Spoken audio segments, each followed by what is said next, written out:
Have you ever felt like you're not fully you? Like there's a version of yourself that lives just beneath the surface, watching, waiting, but never allowed to speak.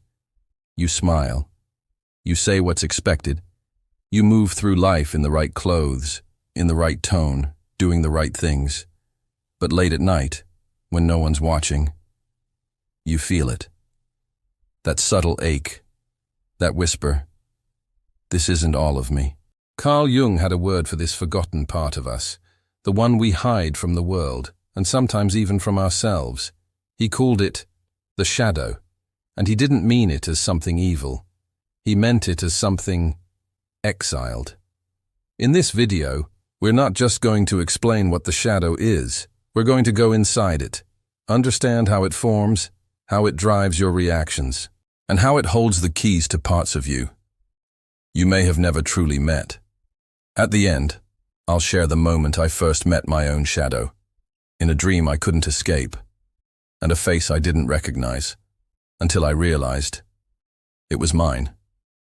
If you've ever felt like there's more to you than what the world sees, then this isn't just a video, it's a mirror.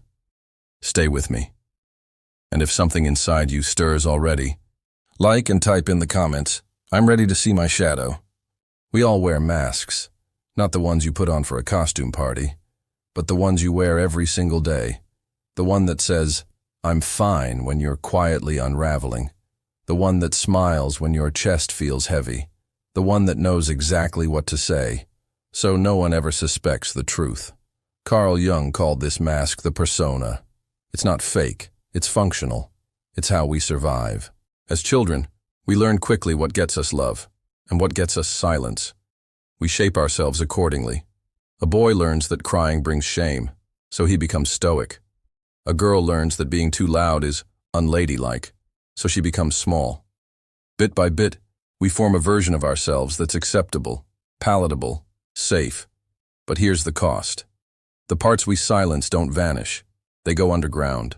And while the world praises your calm, your shadow holds your rage. While they admire your humility, your shadow guards your brilliance. While you smile politely, your shadow remembers the scream you never released. This is how the shadow begins. In the quiet space between who you are and who you think you need to be. Let me be clear, this isn't your fault. You didn't choose to split from yourself. You adapted. And in many ways, your mask saved you. It helped you fit in. It helped you stay safe. But you're not that child anymore. You're allowed to take the mask off. Not all at once. Not in public. But in the mirror. In your journal. In the soft hours of the night when your soul whispers, "There's more to me than this." The journey toward integration, toward wholeness, starts not with judgment, but with compassion. So I'll ask you now, when was the last time you wore a smile that didn't belong to your truth? If that question hits somewhere deep, type in the comments, "I've worn the mask too."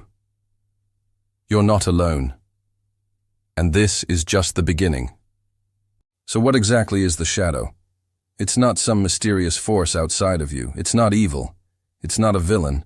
It's simply the parts of you you've rejected, the ones you were told were too much, too sensitive, too angry, too selfish, too weird. So you buried them. You pretended they weren't there. You smiled over them. You succeeded over them. You dated, worked, prayed, performed over them. But deep down, you knew. Because they never left. They just went quiet. Carl Jung defined the shadow as the unconscious part of the personality that the conscious ego does not identify with. It's your mirror. And like any good mirror, it shows you the things you've learned not to see. But here's the twist. You don't meet your shadow directly.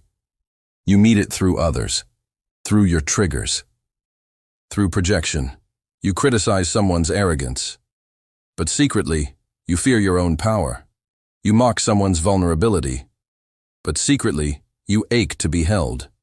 You judge someone's ambition, but inside, you've buried your own hunger. The shadow doesn't shout, it reflects. And when we don't recognize it, we spend our lives fighting ghosts. This is why so many people feel stuck. Not because they don't know what to do, but because they're trying to build a future while dragging a bag of invisible truths behind them. Truths like, I'm still angry at my father. I never got to grieve that loss. I hate the part of me that always needs to win. I secretly think I'm unlovable. These aren't flaws. They're fragments. Fragments of a self that longs to come home. So no, you haven't met your shadow in the way you might expect. But you felt it, in the tension in your chest, in the panic when someone sees through you, in the moment you sabotage something good, without knowing why. The shadow doesn't want control, it wants reunion. And the first step toward that reunion is acknowledgement. So ask yourself this, what's one part of you were told not to be? If something rises up, type in the comments, I'm listening now. Because the shadow you refuse to see is the one that's been waiting for you all along. You ever overreact and then wonder, why did I just do that? You send the text, you slam the door, you shut down, explode, ghost, lie, withdraw. And later, when the dust settles, you say to yourself, that wasn't me. But here's the thing, it was you. It was just the part of you you haven't made peace with yet. That is the shadow. Carl Jung said, everything that irritates us about others can lead us to an understanding of ourselves. What does that mean? It means your rage is a flashlight. Your jealousy is a mirror. Your self-sabotage isn't random. It's a breadcrumb trail back to a part of you that's been pushed aside. Let's get real for a moment. Have you ever been irrationally angry at someone close to you? Not because they hurt you, but because they saw through you? Or maybe you keep pulling away from love, even when you crave it. Or maybe, every time something good starts to happen, something in you hits the brakes. That's not weakness. That's not self-destruction. That's the shadow trying to protect the wounded parts of you in the only way it knows how. The shadow says, if you succeed, they'll expect more, and you'll fail. If you get close to them, they'll leave just like before. If you're truly seen, they'll reject you. So you react, not to the moment, but to the memory, not to the person, but to the pain.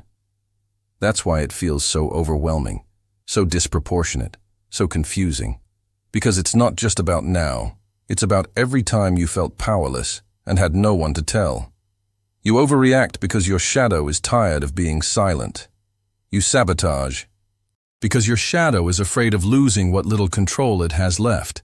And you feel fake because deep down, you know you're hiding from yourself. But here's the good news. These moments aren't failures. They're openings, cracks in the armor, chances to pause and ask, what is this really about? So next time you feel it coming, the heat, the shutdown, the urge to run, breathe, and ask your shadow, what do you want me to see? If you've had a moment like this, where something inside you broke through and took over, type in the comments, that was my shadow. Because awareness is the first light you ever shine into the dark. Let me ask you something honest. Are you tired? Not just physically, but soul tired. You go through the motions. You do what's expected. You nod, you show up, you keep going. But inside, you feel like a ghost. Like you're living a life that no longer fits your skin. You're not lazy. You're not broken. You're carrying too much of yourself. Carl Jung once said, people will do anything, no matter how absurd, to avoid facing their own souls. We scroll, we binge, we stay busy, we numb, because stopping means feeling, and feeling means remembering, and remembering means facing what we locked away a long time ago. But here's the paradox. The more we suppress the shadow, the heavier it becomes. That old grief, it doesn't dissolve. It sits in your chest like stone. That hidden rage, it leaks through sarcasm, tension, tight smiles. That silenced desire, it burns quietly beneath a life that feels hollow. Suppression isn't neutral, it's exhausting. And over time, it shows up as anxiety, because the body remembers what the mind tries to forget.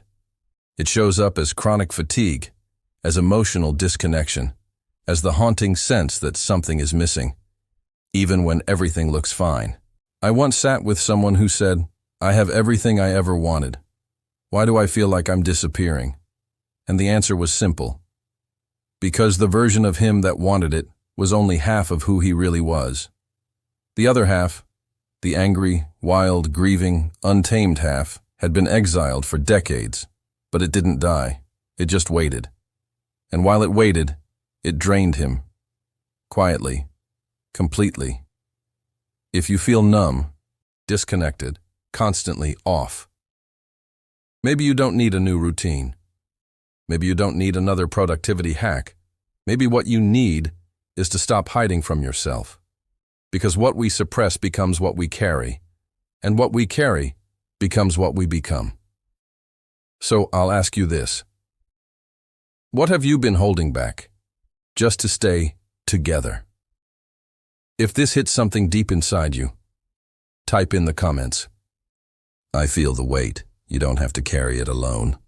We live in a world obsessed with fixing. Fix your mindset. Fix your morning routine. Fix your emotions. Fix your life. But when it comes to the shadow, you don't fix it. You face it. Carl Jung never said the shadow was a problem to be solved. He said it was a truth to be made conscious.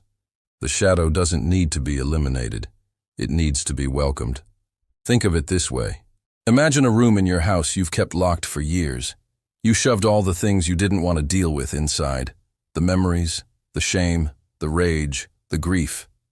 You locked it, turned out the light, and told yourself, out of sight, out of mind. But that room still exists, and every once in a while something leaks out. A mood, a panic, a reaction, a dream. Shadow work is not breaking down the door with a sledgehammer. It's walking up to it with curiosity and a key. It's saying, I don't fully know what's in here, but I'm willing to find out. It's sitting with discomfort, not running from it. It's noticing the urge to lash out and asking where it came from. It's hearing your inner critic scream and replying, I hear you, I know you're scared. Because that's what most of the shadow is, not evil, not destructive, just scared. Scared parts of you that were never given a voice. Scared parts of you that had to grow claws just to survive. Scared parts of you that learned hiding was safer than being known. So when they rise, don't shut them down. Don't label them bad or broken or toxic. Just listen, ask questions, write, breathe, stay. Healing isn't a straight line. It's a circle, a spiral, a dance with the dark. You don't walk into the shadow once and leave changed forever. You return to it, over and over, each time deeper, each time softer. This is not about conquering the shadow. It's about learning its language. And eventually, you realize, it was never here to hurt you. It was here to bring you back to yourself. If you're ready to stop fixing and start facing, type in the comments. I'm ready to face what I've locked away. You're not weak for having a shadow. You're strong for being willing to meet it. It happened in a dream I didn't want to remember. I was in a long hallway, endless, dimly lit, the kind that feels both ancient and familiar. There were doors on both sides, each one marked with a word I didn't want to read. Shame, anger, fear, grief. I tried to run, but the hallway kept stretching.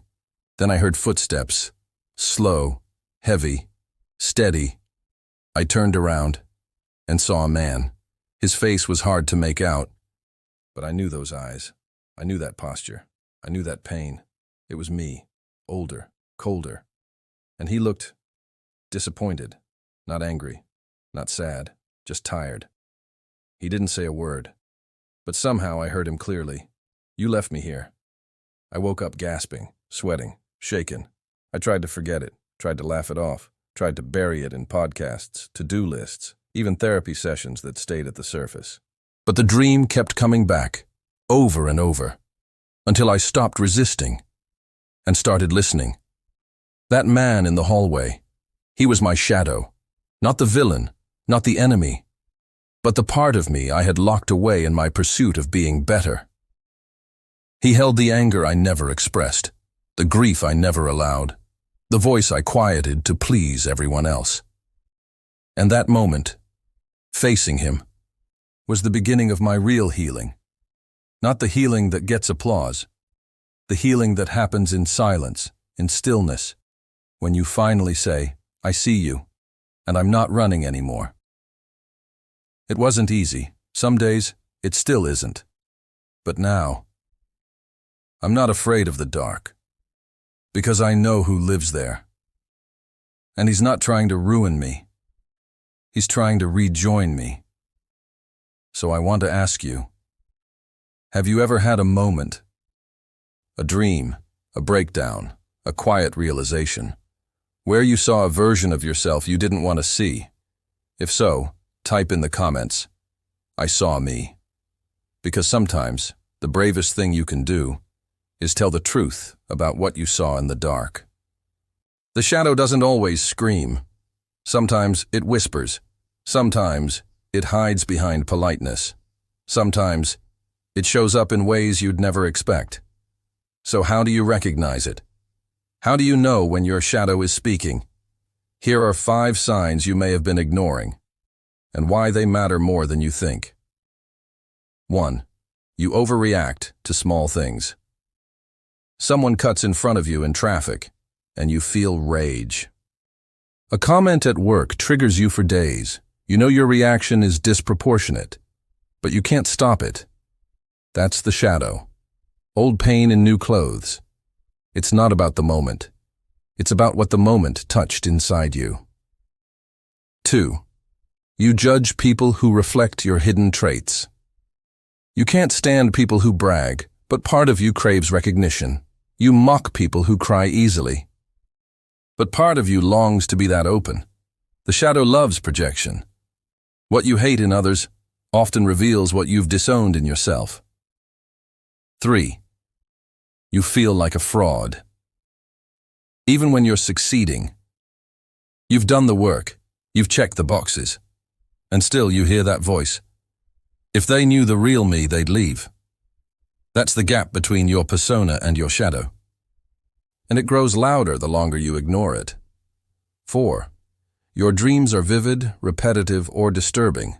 Jung said, the dream is the small, hidden door. Pay attention. The hallway, the storm, the stranger chasing you, the old version of yourself showing up uninvited. Dreams don't lie. They reveal what your waking self tries to hide. 5. You feel numb, but can't explain why you're not sad. You're not angry. You're just off, distant, disconnected. That's emotional suppression. And most of the time, your shadow is holding the emotions you've silenced for years. Recognizing your shadow isn't about self-blame. It's about self-return. It's about seeing the patterns, noticing the symbols, and choosing to get curious, instead of staying numb. So now, let me ask you, which of these signs speaks to you most? Comment below, I see the signs, and remember, what you can name, you can eventually reclaim. So what happens when you stop running? When you finally turn to face your shadow, not as a monster, but as a messenger? Something extraordinary begins.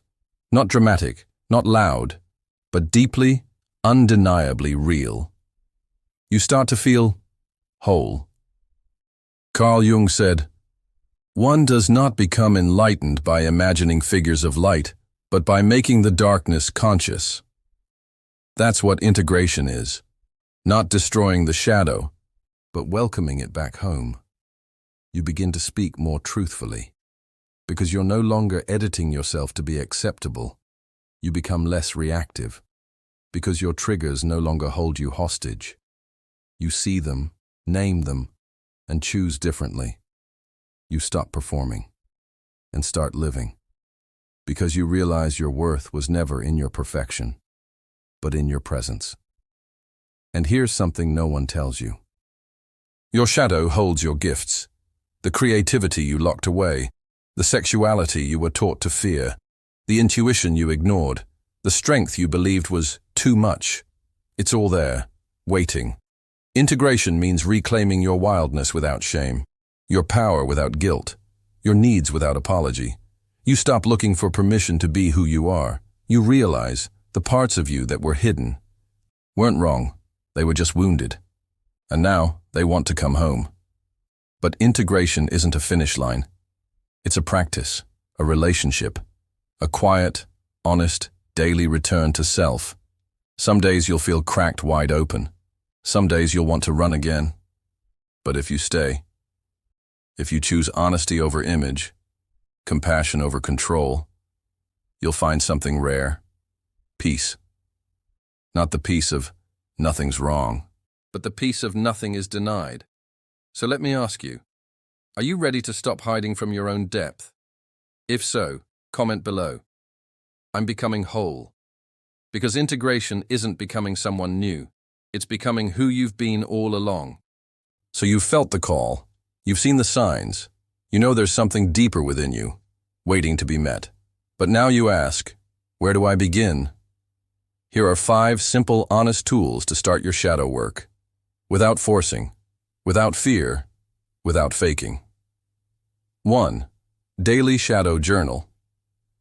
Each night, write one moment you felt triggered, reactive, or emotionally off. Ask yourself, what emotion came up? What memory does it remind me of? What might my shadow be trying to say? Don't censor, don't judge, just witness. 2. What did I hide today? Practice. At the end of your day, ask, what part of me did I suppress today? Maybe you wanted to cry, but held it in. Maybe you disagreed, but stayed silent. Maybe you felt proud, but dimmed your light. Shadow work begins with noticing. 3. Dream tracking. Keep a journal by your bed. Write down your dreams, especially the strange ones. Recurring places, people, feelings, these are messages. You don't need to decode them perfectly, you just need to listen. Jung believed the unconscious speaks in symbols. Start learning the language of your dreams. 4. Mirror dialogue. Look at yourself in the mirror for 60 seconds. No agenda, no performance. Just meet your eyes. And then say out loud, I see you. I'm here. I'm not afraid of what's inside. It's awkward, and it's powerful. 5. Inner voice letter. Write a letter from your shadow to your conscious self. Let it speak. You might be surprised by what it says. I'm not trying to ruin your life. I just want to be acknowledged.